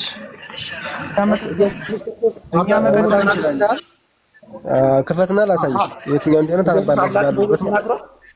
ኢየሱስ አምላክ መሆኑን ተናግሯል። ምን መሆኑን? አምላክ መሆኑን። አዎ ኦኬ። ጥቅስን ጥቅስ እሺ፣ መጽሐፍ ቅዱስ ክፈትና ካነባለህ ህዝብ ባሉበት ሁሉ ማለት ነው። አንተ ግን አላለም ብለን እንትን ትላለህ፣ ታዝዘኛለህ። ፖይን ኧረ በእናትህ ጥቅስ ስጠን አንተ እኮ። አንተ ታምናለህ አታምንም? መጀመሪያ ጥቅሱ እንዳሳየህ አንተ ታምናለህ አታምንም አልኩህ እኮ። ምን መሰለህ? ቆይ አሁን ምን አረገ መሰለህ? ሰግጠ ፈምስ። ቆይ አንድ ሎጂክ ላሳያቸው። አሁን ወገኖች ሎጂክ የማያስተምሯቸው ሎጂክ ምናምን ሳይሆን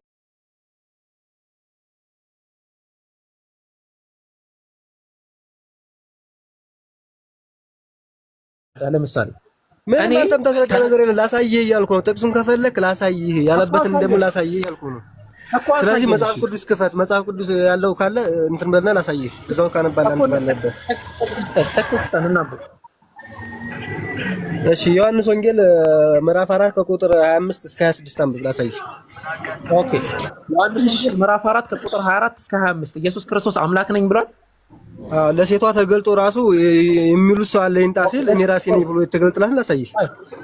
እግዚአብሔር መንፈስ ነው፣ የሚሰግዱለት በመናፍስት በእውነት ሊሰግዱ ያስፈልጋቸዋል። እግዚአብሔር መንፈስ ነው ብሎ የተናገረው ማን ነው? ማለት እግዚአብሔር መንፈስ ነው ይላል ጥቅሱ። ያው እንግዲህ አንብብልኝ። ኖ አንዴ መክፈት የሚችል ሰው አለ ጥቅስ? ኡስታዝ ጀማል መክፈት ትችላላችሁ? ዛሩ አይመቻትም። የሰጠን ጥቅስ ማለት ኢየሱስ አምላክ እንዳልሆነ ነው። 300 ሰዎች ባረከላሁ ፊኩም። አቡበከርን ፎሎ አድርጉት። እሺ ጥቅሱን ንገረኝ። ዮሐንስ ወንጌል ከምዕራፍ 4 ከ25 አንብቢ። ምዕራፍ 4 ከቁጥር 25 እስከ 26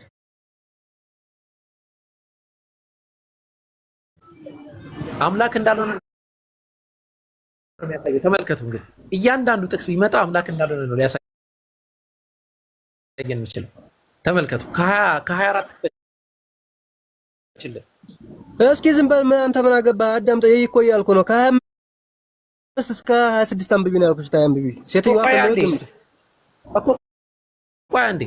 እግዚአብሔር መንፈስ ነው፣ የሚሰግዱለት በመንፈስና በእውነት ሊሰግዱለት ያስፈልጋቸዋል አለ።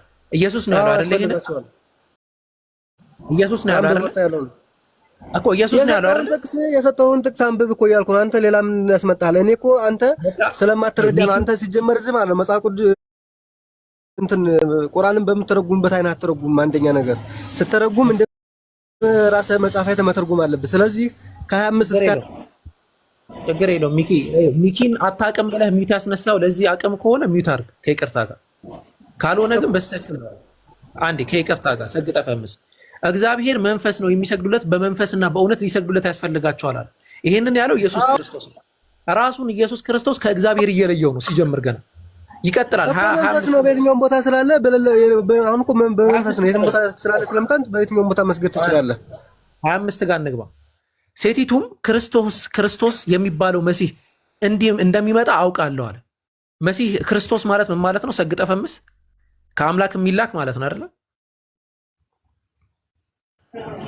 ከአምላክ የሚላክ ክርስቶስ ከአምላክ የሚላክ ማለት አዎ እኮ ክርስቶስ ማለት የአምላክ መሲህ ማለት ነው። አምላክ የቀባው ማለት ነው አይደለ? በመሬት ላይ ሲመጣው ግን ወደ መሬት የመጣው እኮ ለኛ ለህዝቡ ለማስተማር እስከሆነ ድረስ አሁን መልክተኛ ነው። አልጠየቅኩህም። መሲህ ማለት የተቀባ ማለት ነው ወይስ አይደለም? አንብብ አልኩህ እኮ አንተ ሌላ ቦዲቪንት ሳይሆን አንተ አብለኛላ። ያው አምጥቻለሁ ይሄን አንብብ ነው። እኔ ሚውት ላድርግና አንተ አምላክ ነው ያለበትን እዚህ ጋር አሳየን። በቃ ሚውት አድርጌያለሁ። ቀጥል። አንብብና አንብብ። ይኸው መጽሐፍ ቅዱስ ወጥቷል። አንብብ እኮ አንብባ አሳየን። ይኸው ወጣለህ። እኔ ሳነብ ደስ አለ። 26 ከፈርጊው 26 ከፈተለ አንብብ። እሺ ኢየሱስም የሚነግርሽ እኔ ነኝ እርሱ ነኝ አላት። ስለዚህ ምንድነው አንተ ይሄን የምትለው እኮ? ምን መሲህ ነኝ አይደል ያላት? የመሲው ከ25 አንብቤ ያለው ሴቲቱም ክርስቶስ የሚባል መሲህ እንደሚመጣ አውቃለሁ፣ እርሱም ሲመጣ ሁሉንም ይነግረናል አላት። ኢየሱስም እኔ ነኝ አላት። ስለዚህ ምንድነው የምትለው አንተ እኮ? መሲሁ ነኝ ነው ያላት አይደል? እና መሬት ላይ ይመጣል ነው የተባለችው። እሷ ሰው ስለነበረች በመሬት ላይ ይመጣል ሲባል ስለሰማች መጣላት። ስለዚህ መጥቶ ደግሞ ሲያናግራት ይኸው እኔ ነኝ አላት። ስለዚህ ምንድነው የምትለው አንተ? ምን አይነት የወረዱ ሰዎች ናቸው? ሚታርክ ሌላ ክርስቲያን ሲጀመር ወራዳ። እሺ በቃ ሚት በቃ ሌላ ሰው ይቀጥል። ሰግጠ ፈምስ አንዴ አምላክ ነው ብሎ ያመጣሉ ማስጠንቀቂያችሁት። ቆይ ሚኪ እስቲ ሚውት አንሳና እስቲ አንተ ይሄ ለአምላክነት ማስረጃ ይሆናል? ሚታንሳ እስቲ ሚኪ አታውቅም ብሎ ነው እንግዲህ የገባው እሱ አታውቅም አለውና ሚኪን አንተ ማታውቅ ከሆነ ዝም በል ምናምን አለና አታውቅም ያለ የለም። እኔ ላንጣልህ ያልኩህ አንተ ትችላለህ፣ ሌላ ወሬ አታውራ። ስለዚህ ያመጣው ምንድነው? እሺ ያመጣው ምንድነው? ኢየሱስ አምላክ ነው ይላል ወረደ። ኦኬ እሺ ዘሩባቤል ሁለተኛው አንተ ነበርክ። ሚውተን አንሳ አንተ ሌላ ክርስቲያን ሮሜ 9:5 ክፈት። ኖ ሮሜ 9:5 እኛ ስለ ጳውሎስ አይደለም ኢየሱስ አስተምሯል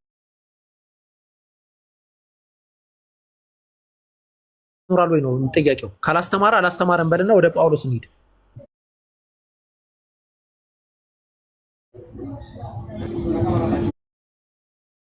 ያልኩህን ክፈትልኝ እኮ መጀመሪያ ኢየሱስ አላስተማረም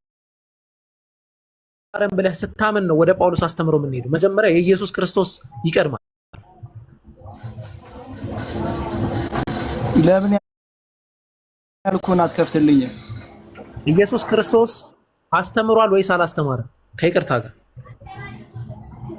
አስተምሯል። ያስተማረበትን ጥቅስ ሌላ ክርስቲያን እያስገባችሁ እስከዚህ መጀመሪያ ያልኩህን ጥቅስ ክፈትልኝና ከዛ በኋላ ላይ እንትን እንላለን። ሮሜ ምዕራፍ 9 ቁጥር 5 የጳውሎስ አስተምሮ እንጂ የኢየሱስ ክርስቶስ አስተምሮ አይደለም። ስለዚህ ኢየሱስ ያስተማረበትን ስጠን እያልን ነው። ዋናው ንግግራችን እኮ በመጽሐፍ ቅዱስ ላይ ነው። ኢየሱስ አላስተማረም በለንና እንሂድ ወደዛ። እኮ አንተ መጀመሪያ የጠየቀው በመጽሐፍ ቅዱስ ላይ ነው። አላልኩም። እኔ እንደዚህ አይነት ጥያቄም ጠይቄም አላውቅም። የጠየቅኩት ጥያቄ ኢየሱስ ክርስቶስ አምላክ መሆኑን አስተምሯል ወይ?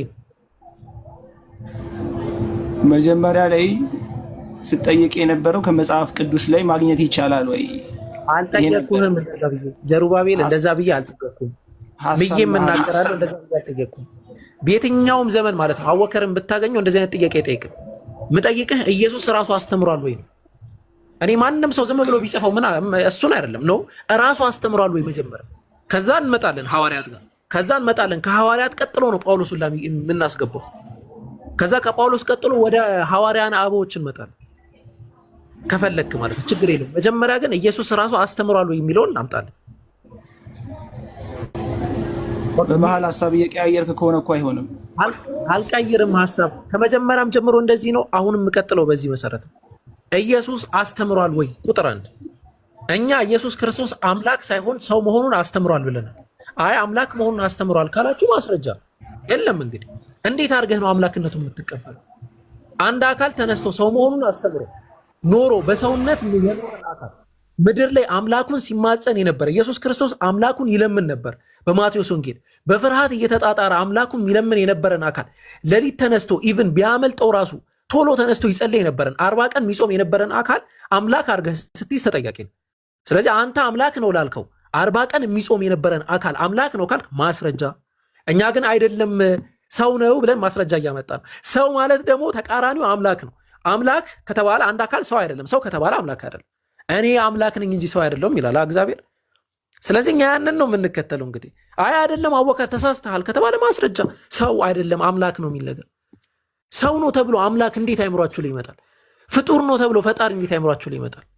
ስለዚህ ዘሩባቤል ኢየሱስ ያስተማረበት ቆይ ሚኪዬ ቆይ አንተ የራሳቸው ወገኖችህ ነው ይቆም ያሉት። ስለዚህ እንትን በል ትቀጥላለህ። ከዛ ዘሩባቤል አሁን የምታመጣልን ነገር ኢየሱስ አምላክ ነው የተባለበትን ማስረጃ ቶሎ በል፣ ካልሆነ ሌላ ክርስቲያን አስገቡልን።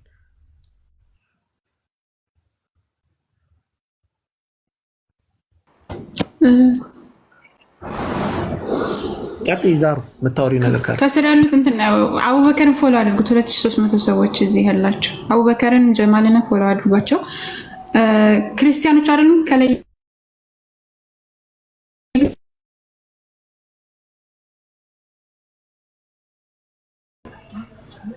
መነጋገር ካለብን ያለውን ነገር አንተም ጋር ያለው ነገር እኔም ጋር ያለው ነገር ሐሳብ እያቀረብን እየተረዳዳን ብንቆይ ጥሩ ነው፣ በአማርኛ እስከተግባባን ድረስ እና አሁን ጥቅስ ልስጥህና እንብብልኝ። እዚህ ጋር ማንበብ ስለማይመቸኝ ነው።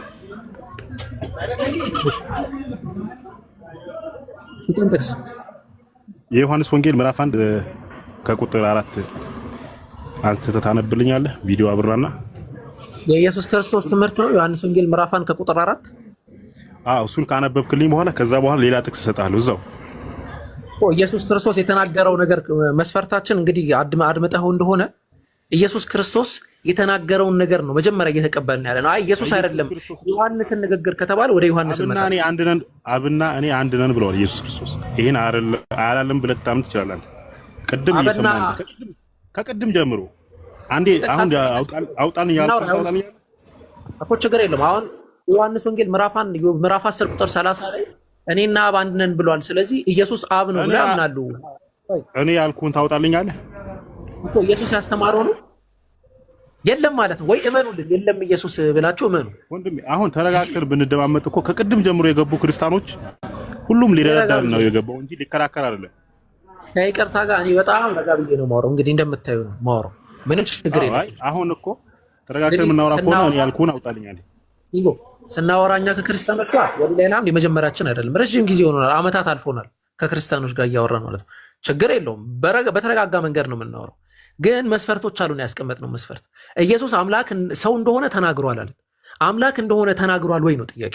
አይ ኢየሱስ ክርስቶስ አምላክ እንደሆነ አላስተማርም። ግን በዮሐንስ ወንጌል ምዕራፍ 1 ከቁጥር 4 ላይ አምላክ እንደሆነ ይናገራል ካልከን ወደዛ እንሂድ። ኦኬ አምላክ እኔ ጌታ አምላክ ነኝ ብሎታል ለቶማስ እና ቅድም ለእንትና ለሁሱ አንድ እህታችን ስታስረዳው ወደ ሌላ ነው የሄደባት። እሱ ሰምቻለሁ ከቅድም ጀምሬ። ዮሐንስ ወንጌል ምዕራፍ 20 ቁጥር 28 ላይ ማውራት እንችላለን ከፈለክ። እሱ ጋር እንደዛ ብሏል። አምላክ ነኝ ብሏል። እኔ ጌታ አምላኬ ነው ለቶማስ እንደዛ ብሎታል አላለው? አውጣልኝ። እሺ እኔ ጌታ አምላክህ ነኝ ብሎታል? ቆይ እኔ ጌታ አምላክህ ነኝ ብሎታል? መጀመሪያ እንስማማ ብሎታል። 28 ላይ አውጣልኝ። ዮሐንስ ወንጌል ምዕራፍ 20 ቁጥር 28 ላይ እኔ ጌታ አምላክህ ነኝ ብሎታል ለቶማስ? አስነብበኝ እስቲ አንዴ አውጣውና። አምላክህ ነኝ ብሎታል ወይ? ጥቅሱን እናውቀዋለን፣ ችግር የለውም። ብሎታል ስላልክ ነው አንተ። ብሎታል ወይ አረጋግጥልኝ፣ በኋላ ደግሞ ትክዳለህ። አላልኩም እንዳትለኝ እኮ። አዎ ብሎታል፣ አውጣልኝ። እሺ ካላለው ቀጥታ ነው ማወርደህ። እሺ ዛህሩ ክፈችልን። ታወርደኛለህ፣ ችግር የለውም። ከገዝት እኮ ነው የምወርደው እኔ። ከምን ወርዳለሁ? ተመልከቱ እንግዲህ የዮሐንስ ወንጌል ምዕራፍ 20 ቁጥር 28 ላይ እኔ ጌታ አምላክህ ነኝ ብሎታል። ቶማስ ብሎታል። ስማኝ። ኦኬ ቆይ ቅድም ኢየሱስ ነበር ያልከው፣ ቶማስ ነው ያለው? አንተ ለምንድን ነው የምትጨክነው ወንድሜ? ቆይ አንዴ፣ ቅድም ቶማስ ነበር፣ አሁን ቶማስ ነው ያለው አልከን። ቅድም ኢየሱስ ነው ያለው። እየቸኮልክብኝ እኮ ነው። ቶማስ ምንድን ነው ያለው? አንዴ ሰማኛ። እንግዲህ መጽሐፍ ቅዱስ ላይ ያለ ነገር ነው የምንማማረው አይደለ እኮ። ቶማስ አንተ ጌታዬ አምላኬ ነህ ብሎታል በዛ ጥቅስ ላይ። ቶማስ ብሎታል። አዎ እኮ አንተ ብሎ ኢየሱስ ክርስቶስን አንተ ጌታዬ አምላኬ ነህ ብሎታል። ቻው እሺ ወንድሜ እና ነው ብሎታል ወይ? ለምን መሰላችሁ? አሁን የዮሐንስ ወንጌል ምዕራፍ 20 ቁጥር 28 ላይ ቶማስ ጌታዬም አምላኬም ብሏል። ለምሳሌ እኔን ተመልከቱኝ። እዚህ ጋር ዛህሩ እዚህ ጋር የሆነ ነገር ዛህሩን አይቼ ደነገጥኩኝ ልበልና ጌታዬም አምላኬም አልኩኝ። እንዴ ዛህሩ አምላክ ናት እንዴ? ያስኬዳል እንዴ? እኔ ጌታዬ አምላኬ እንጂ ያልኩት ዛህሩ ጌታዬ አምላኬ ነሽ አላልኩም። ቶማስም ለኢየሱስ ክርስቶስ ጌታዬ አምላኬ አለው። ኢየሱስና ያለው አይደለም ብሎ መለሰለት ነው የሚለን ጸሐፊ።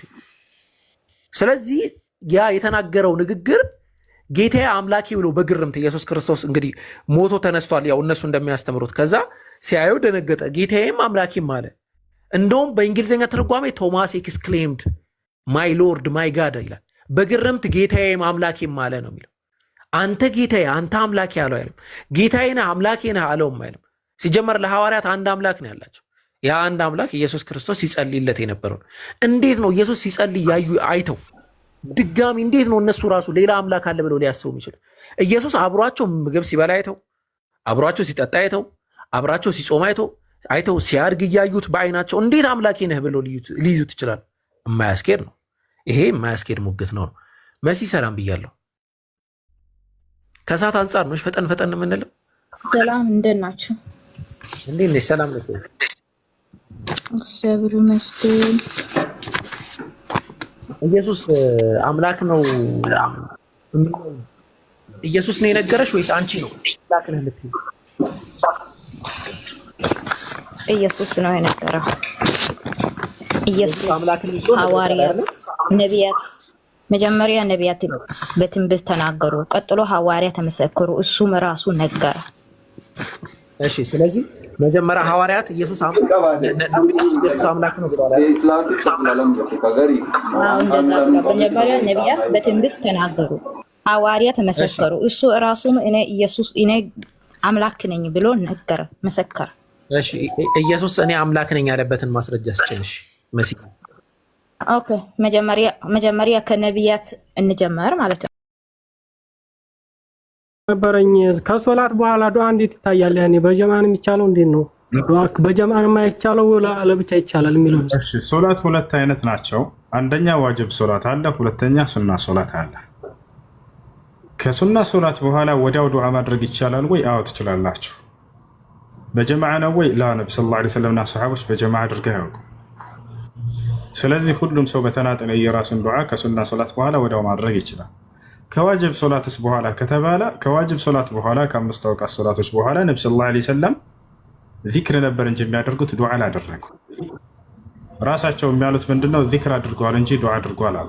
ማስረጃ ቃለ ነብዩ ሰለላሁ ዐለይሂ ወሰለም من سبح الله دبور كل صلاة مكتوبة 33 وحمد الله 33 وكبر الله 33 فتلك 99 وتمام المئة قوله لا إله إلا الله وحده لا شريك له له الملك وله الحمد على كل شيء قدير من قالها غفرت له خطاياه وإن كانت مثل زبد البحر.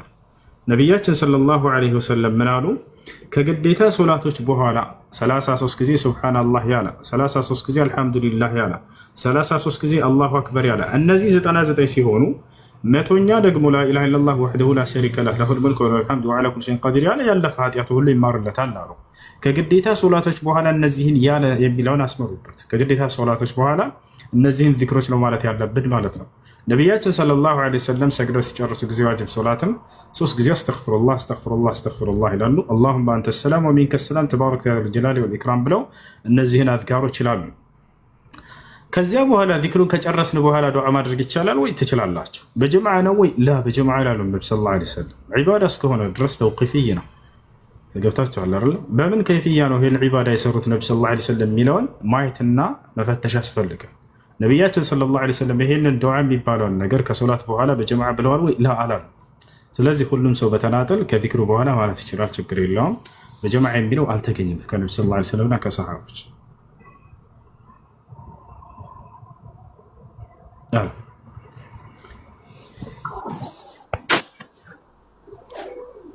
እሺ ጥያቄ አለ? ሰላም አለይኩም ኡስታዝ። ወአለይኩም ሰላም። ትንሽ ጥያቄ ያለችኝ የኔ ጓደኛ አንድ ጥያቄ ወደ አንተ እንደምጠይቅ ለኔ ነግሯል። ያው ኢንሻአላህ አልহামዱሊላህ ዛሬ እድሉን አገኘሁ። ሁልጊዜ እመጣለሁ እሄዳለሁ እመጣለሁ እሄዳለሁ፣ እድል አላገኘሁ። አላህ ባለ ሰዓት አገኘሁት። ጥያቄው ባለትዳር ነበረ። ልጁ ባለትዳር ነው። ትዳር ህይወቱም እየኖረ እያለ አንድ ልጅ አለው። ከዛ በኋላ አልተስማሙትም፣ በቃ ተጣሉና አልተፋቱም። እሷም የነሱ ቤት እየኖረች እያለች እሱም የነሱ ቤት እየኖረች እያለ ከዛ በኋላ ወደ ፍርድ ቤት እሷ ከሰሰች። ከዛ በኋላ እሷ ፍርድ ቤት ስታቀርብ እሱ እኔ ከሷ ጋር መኖር ፈልጋለሁ፣ የኔን ኒካ መፍታት አልፈልግም፣ ከሷ ጋር መኖር ፈልጋለሁ እያለ 3 4 ተከታትለው ፍርድ ቤት እየተመላለሱ ነበር። ከዛ በኋላ በመጨረሻ እሷም ምን በቃ መፋታት ፈልጋለሁ እሱ አልፈልግም ማለት። ከዛ በኋላ እሱ እኔ ካንቺ ኒካ መፋታት አልፈልግም ብሎ ፍርድ ቤት ቀራ። ከዛ በኋላ እሱ ትቶ እዛው ተጣላ አልሄድም። ከዛ በኋላ እሱ አጋባች። እሺ ከዛ በኋላ እሱ ፍርድ ቤት አልተመለሰም። የመጨረሻ ጥሪም ስጠራ አልሄደም። ከዛ በኋላ እሷ አጋባች ሌላ ሰው ማለት ነው። እሺ ጨረስከው እንዴ? አዎ ጨርሻለሁ። እሺ መጀመሪያ በመካከላቸው አለመግባባት ተፈጥሮ ከዚያ በኋላ ፍቺ ጠየቃቸው አይደለም? አዎ። ከዚያ በኋላ አልፈታም ሲላት ጊዜ ወደ ፍርድ ቤት ሄደች አይደል? አዎ። የራያ ፍርድ ቤት ነው የሄደችው ወይንስ የመንግስት ፍርድ ቤት ነበር የሄደችው? እሷ ሄደችው የመንግስት ፍርድ ቤት ነው። ይህ ጊዜ በሸሪዓ ፍርድ ቤት ነው እንጂ ኒካ የሚወርደው ባል ኒካ አላወርድም ካላ የመንግስት ፍርድ ቤት የሙስሊሞችን ኒካህ የማውረድ ስልጣን አልተሰጣቸውም። ነቢያችን ሰለላሁ ዐለይሂ ወሰለም ሐዲስ ላይ አስሱልጣኑ ወልዩን ሊመን ላ ወልይ ለሁ አሉ። ወልይ ወኪል የሌላት ሴት የሸሪዓ ፍርድ ቤት ባለስልጣን ቃዲ እርሱ ወልያ ነው ብለው ኒካህ የማሰርንና የማውረድን ስልጣን የሰጡት ለኢስላማዊ ሸሪዓ ፍርድ ቤት እንጂ ለመንግስት ፍርድ ቤቶች አይደሉም። አብዛኛው እነሱ ሙስሊሞች አይሆኑም። ሙስሊም ያልሆነ አካል የሙስሊሞችን ኒካህ የማውረድ ስልጣን አልተሰጠውም ከነቢ ሰለላሁ ዐለይሂ ወሰለም ዘንድ። ስለዚህ የመንግስት ፍርድ ቤት ኒካህን ቢያወርድ ኒካሁ እንዳልወረደ ነው የሚቆጠረው፣ ኒካህ አይወርድም። ነገር ግን ያ የመንግስት ፍርድ ቤት ለዚህ ለባል ጥሪ አቅርቦለት ቀርቦ ባልየው የፍች ወረቀት ተሰጥቶት አንብቦ ተረድቶ ፍቹ ላይ ያንን ወረቀቱ ላይ ከፈረመና ከተስማማ ወይንም ቀርቦ ባንደበቱ በቃ ፈትቼሻለሁ ፈትቻታለሁ ካለ የዛኔ ኒካሁ ይወርዳል። እሱ ባልቀረበበት ግን ያንን የፍች ወረቀት ቢሰጥ ከመንግስት ፍርድ ቤት ኒካሁ አይወርድም። በሸሪዓ ፍርድ ቤት እስከሆነ ከተባለ ባልየው ጥሪ ተደርጎለት አይ አልቀርብም ካለ የዛኔ የሸሪዓ ፍርድ ቤቱ ቃዲ ኒካህ የማውረድ ስልጣን ተሰጥቶታል፣ ይወርዳል። እሱ ይፈታል። ይሄን ይመስላል። ቴንኪው በቃ ጨርሻለሁ። አመሰግናለሁ።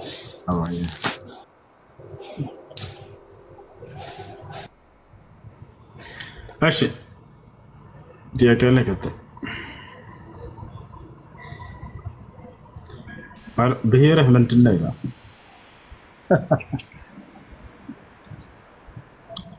እኔ በመጀመሪያ ሙስሊም ነኝ፣ ሁለተኛ ኢትዮጵያዊ ነኝ።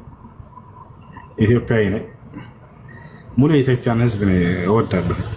የትኛውም ብሔር ይሁን የትኛውም ብሔር ይሁን የትኛውም ዘር ይሁን የትኛውም ቀለም ይሁን የትኛውም ቋንቋ ባለቤት ይሁን ከእኔ ቋንቋ የተለየ ቋንቋ ያለውን ሰው ሳይ አላህ ተአምር በእርሱ ላይ እንዴት እንደሰራ አስተውልበታለሁ። በአንድ ሀገር ላይ እያኖረኝ የተለየ ቋንቋ እንዲናገር ያደረገውን ሰው ካየሁ ይሄ ለእኔ ተአምር ነው።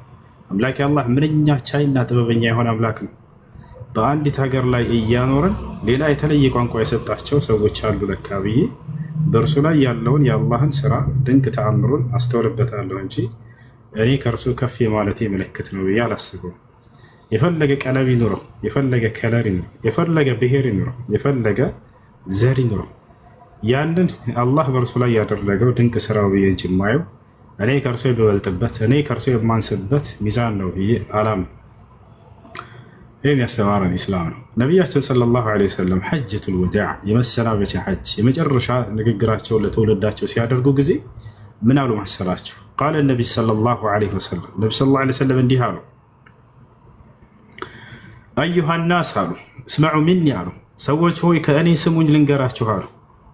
አላ ኢነ ረበኩም ዋሒድ ወኢነ አባኩም ዋሒድ አላ ላ ፈضለ ሊዐረቢይን ዐላ ዐጀሚ ወላ ሊአዕጀሚይን ዐላ ዐረቢ ወላ ሊአሕመሪን ዐላ አስወድ ወላ ሊአስወድን ዐላ አሕመር ኢላ ቢተቅዋ አሉ። ሰዎች ሆይ አሉ፣ አዋጅ አምላካችሁ አንድ ብቻ ነው እርሱም አላህ ነው አሉ። አዋጅ አባታችሁ አንድ ነው እርሱም አዳም ነው አሉ። አዋጅ አረቦች ከሌላው ማህበረሰብ አይበልጡም፣ ሌሎችም ማህበረሰብ ከአረቦች አይበልጡም።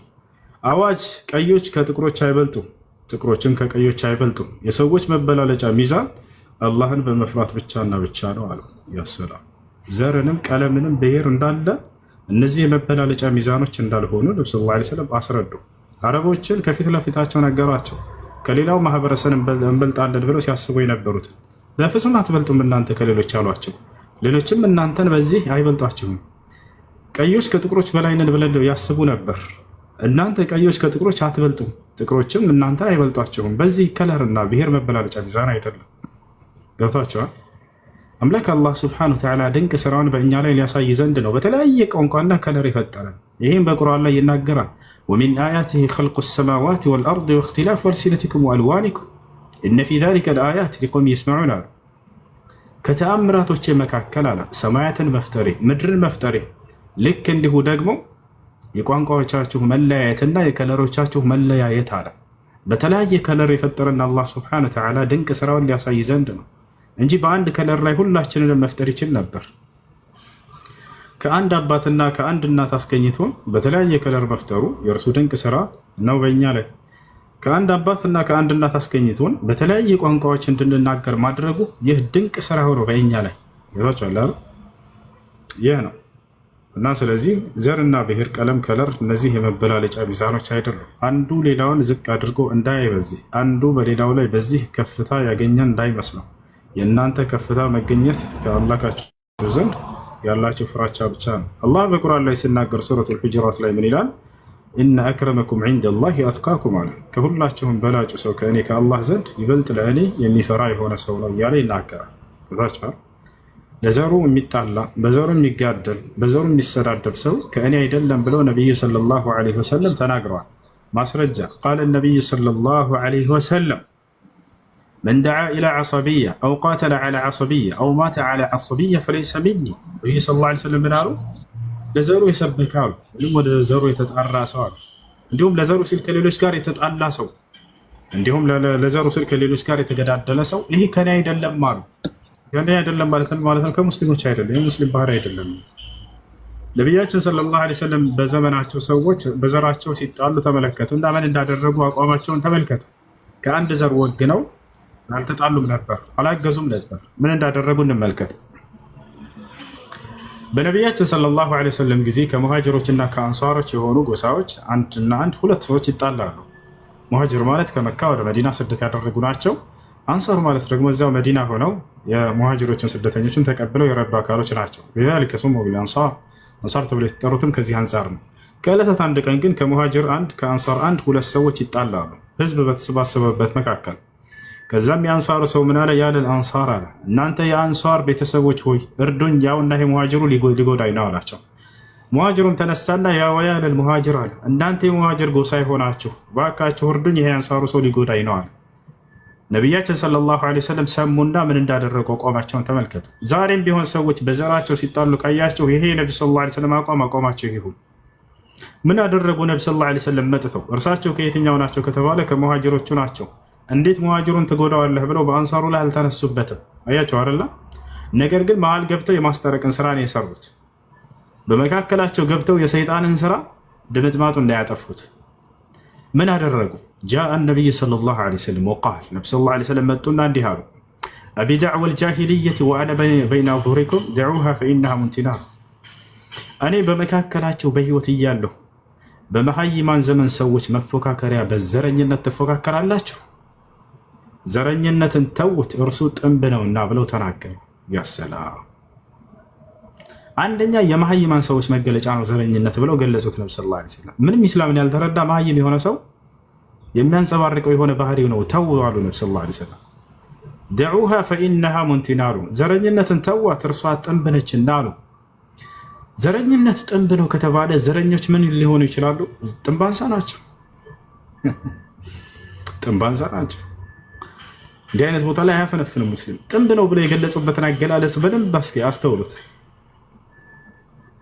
ጥንብ ነው ብለው የገለጹበት ጥንብን አይደለም በአጠገቡ ልትሄድ ሩቅ ሆነ እንኳ እየሄድክ እንዳይሸትህ እንዲህ አፍንጫህን አፍነህ ነው የምትሄደው። ይሄን ያክል አጸያፊ ነው ብለው ዘረኝነትን ገልጸውታል ነብዩ ሰለላሁ ዐለይሂ ወሰለም። ተጸየፉት ማለት ነው። ዘረኝነትን ተጸየፉት፣ ራቁት ይሆቻል። ስለዚህ ሰዎችን በዘራቸው ዝቅ አታድርጉ፣ በዘራችሁ በሌሎች ላይ ከፍታ አይሰማችሁ። ነብዩ ሰለላሁ ዐለይሂ ወሰለም ሐዲስ ላይ ምን አሉ? ኢነላሃ አውሐ ኢለየ አን ተዋضዑ ሐታ ላ የፍኸር ባዕዱኩም ዐላ ባዕድ። አላህ ወደ እኔ ራእዩን አውርዶልኛል አንዳችሁ ለሌላችሁ ዝቅ እንዲል፣ አንዳቸው በሌላቸው ላይ እስካይፎክርም ድረስ በዘሩ።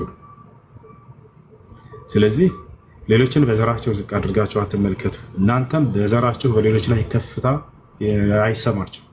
ገባችኋል? ይሄ ነው አሁን ላይ በጣም ትልቅ በሽታ ሀገራችን ላይ ይሄ ነው። ሰውን ወደ ማገዳደል ያደርሳል። ዘረኝነት አንዱን ሌላውን ያጣላ፣ ፍቅርን ይቀንሳል፣ መጠላላትን ይጨምራል በመካከል።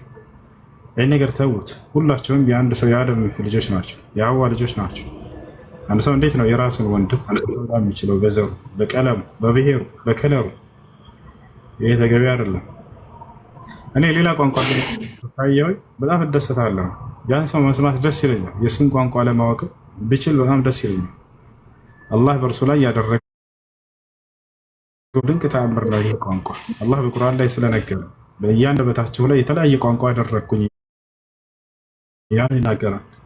በተለያየ ከለር መፈጠራችንም እንዲሁ ከድንቅ ስራው እንደሆነ ይነግረናል ነብዩ ሰለላሁ ዐለይሂ ወሰለም።